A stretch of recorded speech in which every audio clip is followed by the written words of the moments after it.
Westchester, Paige Elliott, and Courtland Bragg here this semester, hosting this episode of Sports Talk Live. Now, we hope you all had an amazing Christmas break and enjoyed your extension because of the snow for this past week with the classes. So, Court, how was your break? My break was good. I actually got a chance to relax. We had a long football season. Yeah. So it was a good break. It was very good just to, just be able to relax and enjoy spending time with family. And yourself? Definitely. My break was good. I traveled. I was everywhere. I was in Arizona for a couple weeks. I was in Kentucky, New York. I was everywhere trying to, relax. And my first time not playing basketball, so I actually had a Christmas break. It was fun. Great. Well, jumping right into the swing of things where we ended our last episode, we have to begin by wrapping up the history of our breaking football season. Our Golden Rams had an amazing year, and I want to acknowledge some of the awards that were given out to some of our standout athletes around campus. We will then continue with catching up with track and field and by taking a look at men's and women's basketball so far this season.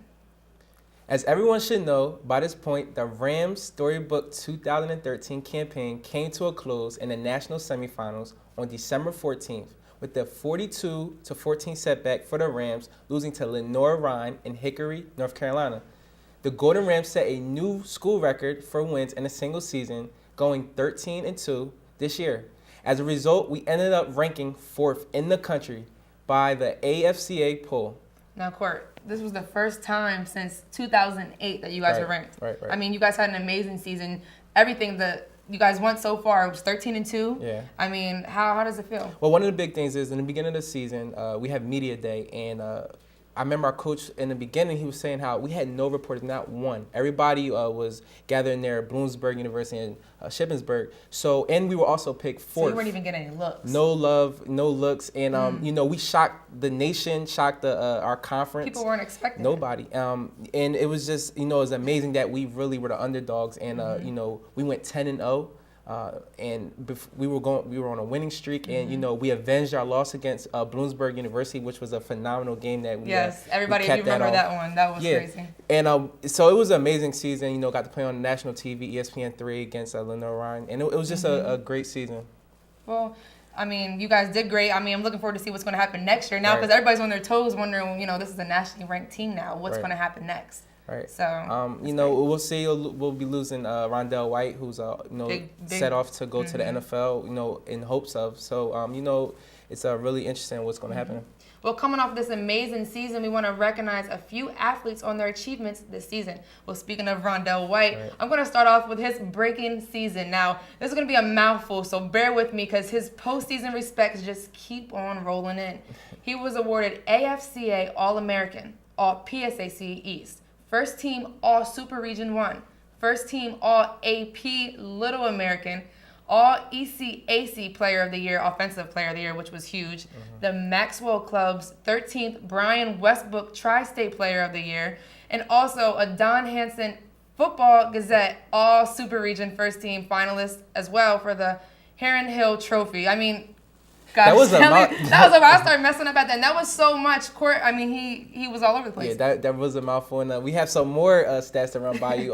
Rondell White also finished his season with almost 2,000 yards, 1,989 to be exact, along with 843 receiving yards and 275 returning yards. He also broke the school's record, 21 to be exact, being records. the all-time leading rusher with 4,336 yards and 41 rushing touchdowns. Rondell, seriously. He really... he left his mark here at Westchester. He surely did. I got the luxury of playing against him and playing along with him, and he's very phenomenal. Also, to move away from Rondell White, there's been some other Rams who got honored along with Alhaj Shabazz, Trey Farmer, Derek Schatz, and Ronell Williams.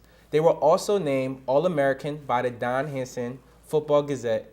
Farmer, Shabazz, and Williams were also named All-Super Region 1.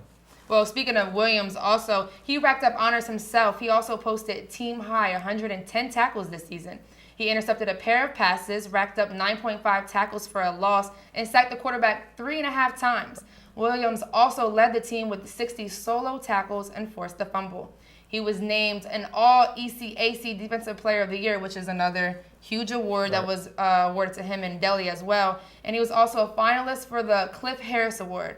And also, continuing, he was also an All-PSAC First Team Selection pick. So, I mean, Big accomplishment for a lot of players on the team. They all had a great season, so congratulations. Coach Bill Swan was named Coach of the Year and the Maxwell's winner of the club's 16th Tri-State Coach of the Year. So, Paige, ever since 2007, Coach Swan and the football team has had a tough couple seasons. Right. And it's taken a long time to get back to on top, being a nationally ranked team. It's a good feeling. As a fan, I'm excited for the team. I've been here for 4 years now, and to see them at this level and succeed, especially having friends on the team, is definitely a great feeling. So as a university, congratulations to the men's football team. Yeah, and just to switch things over to the track, Westchester University's men's track and field dominated the relays, winning all 3 events and secured 5 overall victories to tie at the top for the top spot at the Collegeville Indoor Classic Friday night on the campus of Ursinus College. The 4x200 relay team, composed of Ricky Bruno, Ryan Hombeck, Alexander Folke, and Nick Drowns, set a new Westchester record, breaking the old one that was set in 2001. I mean, these athletes have done a great job. Even a couple of them have qualified in the PSAC championship coming up. So, I mean, that's huge. Bruno captured the long jump at 21 feet, 3 1/4 inches, and Elias Bogale captures the 400-meter dash at 51.33 seconds. I mean, that's huge for the men. Well, also taking a look at the Westchester women's track and field, they secured 3 wins and 3 second-place finishes en route to a first-place finish Friday night at Collegeville Indoor Classic at their Ursinus College as well. Now, during that time, there was members of the PSAC that also joined, like the men, and qualified for the championship for their events. We had Emily Dawsoner in the 400-meter dash, Amanda Eisman in the 3,000-meter run, as well as Leah Manning-Smith that joins her in the 3,000-meter run as well. So again, if you have an opportunity and a chance, go out and support them. Check out on the website, see when their events are coming up. I mean, PSAC championship is a big deal. Right, and also, Paige, we have one of our very own, Amber Key, who got a chance to talk to the women's and men's track and field coach, and just to see his input, on how the season's been going. Amber, take it away. Today we're here with Westchester's new head track coach, Jason Kilgore. So, Coach Kilgore, last year you coached at Alvernia University. How does it feel to be back at your alma mater? I think anytime you can come home, especially somewhere like Westchester where I was here as an athlete and got to coach before, it's a great feeling. I think that we've been a little bit down, but I think the tradition of the excellence of this program needs to it's there. And anytime you have a chance to rebuild it and restore it is something I kind of jumped at. So it was an opportunity to be home, and it feels great to be back. That's great. So it's only the beginning of your season, and so far you've had so much success. How does it feel? It's early. I mean, kids have performed really well. I think we've competed well. I don't think that from a technical standpoint, things are as crisp as the coaching staff would like. So in terms of success, I mean, we're happy about it. The coaching staff is very pleased with how we've competed and our attitude toward things. We haven't given up on things. We haven't quit on races. But we still have a long way to go. So success early is a good indicator of how hard the kids have worked and how hard the staff has worked. But we've got to keep getting better. Where we are now, if this stays this way for 2 more weeks, it's not going to be good anymore. So we're happy, but we're never satisfied, and we still got much, much more work to do. So what do you think some of your strengths of this season are, and what do you think are some things you guys need to work on? Like I said, strength-wise, I mean, we've had a bunch of team meetings, as you know, and every time we talk about the 3 things we can control. I think our effort's been fantastic. I think our attitude's been fantastic. And I think discipline-wise, we've done well with race plans and how we've competed. But I still think we've got to improve upon that. I don't think that pacing-wise, in terms of race sharpness, our distance runners are where they need to be, and that comes with racing. We've only had 2 races. I don't think that you go away for 5 weeks over winter break, and you come back and something technically, we're not great right now with the hurdles. We're competing well, but the little things are off. Our jumpers are doing a lot of things really well, but again, little things are off that just need time and refinement, and you get that by competing. So we need some more races. We need to be a little bit more disciplined in how we approach and think about what we do and not just go out there and do it. There has to be a mindset and a reason behind it. So those are things we have to improve upon, but strength-wise, I certainly think that we've competed really well. We don't back down from anything, and our effort's been fantastic. Well, thank you so much for talking to us today, and we hope to have a great rest of the season. Courtland and Paige, back to you. Well, switching gears a little bit, let's take it to the court. It's only right to talk about women's basketball. Now, the basketball team just beat ESU, East Stroudsburg University, 83-68. Right. We had sophomore Dallas Ely with 26 points. Dallas has been having a tremendous season right now, leading the PSAC in leading scoring. But this past game, she was shooting 11 for 17 and had 8 rebounds. Right. Now, joining her was Britt Szynski. She's also a sophomore. She had 20 points, and then we had Anna Kuntz, who had 13 points. So, you know, that they're all sophomores. The sophomores are dominating right now for the team. They're 9-9 overall, 4-4 in the PSAC. Number 1 right now for the PSAC, right under Lock Haven, I believe. And so, I mean, they're doing great. They're keeping their ties. They're pretty much right now starting over. They play Cheney on Wednesday, starting to play the PSAC again. They go, you know, back around playing all these teams again. So they're in a run for things. I mean, it feels good to see them have, you know, good success. Yeah, one thing to add is, you know, you talked about the sophomores. They're really doing very well, and they're carrying a load. And Dallas, she's been doing a phenomenal job. She's leading the conference in scoring, I believe, just under 20 points. So, you know, that's very important to carrying over to, you know, making it to the playoffs. Now with Dallas, she just scored 20 points this game, but this is the 8th time this season so far she had over 20 points. Going along with the sophomores, Jasmine Clark, she's the energy, you know, she brings the energy to the team. She had 6 steals against East Stroudsburg. I mean, you can't do much about that. Kendall Benavy stepping up as well. You know, there's pretty much 8 people in the rotation that pretty much rotate the starters, and I mean, they get it done. They've been getting it done. They have, and you know, I'm very excited to see them as they take down their. Can we talk about playoffs already? Too early? I don't know. Maybe. Too early. I feel, you know, just being a student here, I believe that we will make it. No, I don't want to seem too biased, but I feel like we, you know, being on top of the conference, you know.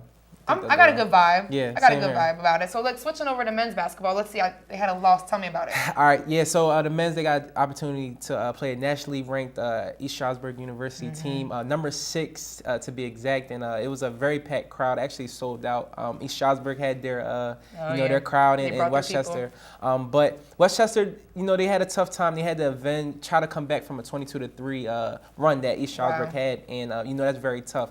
But just to talk specifically about some players, Troy Hockaday, he had 28 points. But, you know, one key thing is that he had 20 of those in the first half. Right. So East Stroudsburg, they made some adjustments during halftime, and they kind of slowed him down. And it kind of didn't, the other people didn't pick up where he kind of left off, and that's a problem. You know, you come out hot, 20 points, and then the team adjusts to you, like you said, and then, you know, 8 points second half. Not bad to score 8 points, but that's kind of where the other people on the team needed to, you know, pick that up. I mean, Ben had 15 points as well. Corey Blake had 11. Yeah. So, I mean, people picked up his slack a little, but didn't, you know, support the run. Yeah, and most importantly, just as we get closer to the playoff push, I feel that, you know, Westchester, they play Cheney University this Wednesday at 8 p.m., and it's a crosstown rival. Oh, yes. Always a great game between Cheney and Westchester University. So this is a big deal. It is a big deal. So, you know, Wednesday, you know, we're going to go check that out and see how it is. But will you be there? I'll be there. I'll be there. We'll both be there. We'll both be there. I mean, it's different. If you've never been to Cheney University, please come out and support. The women's game starts at 6. The men's game starts at 8. It's a big deal. It's a live environment. There's DJs there. It's fun. If you've never been a part of it, please just come out and support and get a chance to see what it's like yourself. Yeah. What do you think the Rams can improve on for next game? Well, I think they need to nail their foul shots. They definitely need to work on not turning over the ball as much. I think they can improve on the precision of their actual shots and when they get the ball to actually shoot it. First of all, I think they can improve on ball movement. They need to pass the ball a little bit more, you know, spread the ball around. And then really, that's it, just ball movement. Thank you, Samara, for those interviews, and we appreciate the support. Please continue to come out to all the sporting events, check us out, and, you know, just be a fan and show your support around campus. I know everybody, the athletes definitely appreciate it. Well, until next week on Paige Elliott, we have Courtland Bragg here. Courtland Bragg. We'll be here next week giving you all the latest sporting events that are going on. Continue to stay tuned and check us out on Facebook and Twitter. Until next time. Have a good one.